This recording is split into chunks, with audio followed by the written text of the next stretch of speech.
منظور احمد پښتين د افغان سولې او جګړې لپاره د پښتون ژغورنې غورځنګ پلانونه اعلان کړل. هغه تیر شپه په ژوندۍ ویډیوي خبرو کې ویل پی ټی ایم به ډیر ژر د پښتنو سیاسي ګوندونو سره په مشوره د افغان سولې په ملاتړ او د ګاونډیو هیوادونو د لاسوهنو پر ضد د لر او بر افغان وطن مشرانو یوه لویه جرګه جوړه کړي. هغه زیاته کړه راتلونکي اونۍ به هم وزیرستان کې د افغانستان د امن او سولې په ملاتړ او د افغان منتخب حکومت سره د یووالي په اړه لویه ولسي غونډه جوړه کړي.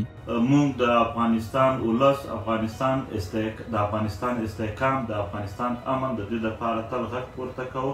د افغانستان هغه حکومتونه تل که نن دي که سبا دي چې هغه د ولس په رایې باندې د ولس په رایې ته لوی احترام موږ لرو او په هغې باندې جوړېږي. د هغې سره یعنې موږ به د دوی دلته دا خبره کوو چې دا روغه خبره ده، دا ټیک خبره ده، دغې حمایت دی او په زور باندې زور او څومره هم زور او تشدد وي دوی په دنیا کې دننه لوی انسانیت ته هم ورسره قانونو ته هم او ملکونو ته ډېر لوی نقصانونه رسولي دي. د دغې به موږ حوصله شکني کوو او مخالفت وکړو.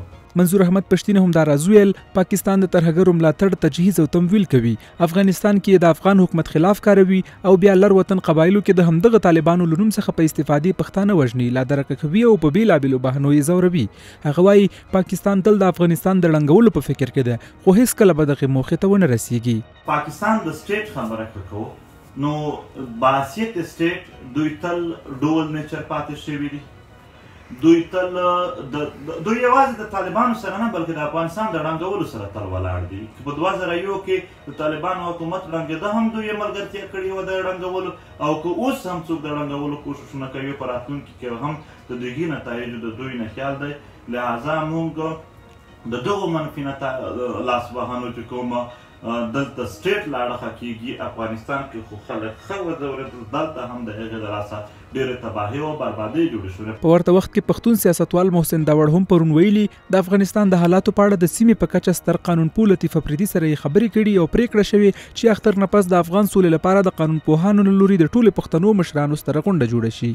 د چارو یو شمېر کارپوهان د افغان سولې او د پاکستان د منافقت په تړاو د محکومې پښتونخوا د پښتنو مشرانو غږ اغېزناک ګڼي او وایي د پی ټي ایم عوامي نېشنل ګوند او پښتونخوا ملي عوامي ګوند د مشرانو هڅې د ستایلو دي او افغان حکومت باید د دوی مشورو ته توجه وکړي. په ټولنیزو رسنیو کې ګڼ شمېر افغانانو د افغانستان د کشالۍ په برخه کې د پاکستان منافقت تر ټولو خطرناک ګڼي او وایي د بهرنیو چارو وزارت باید په رسمي توګه اسلام آباد د افغانانو رسمي دښمن اعلان کړي.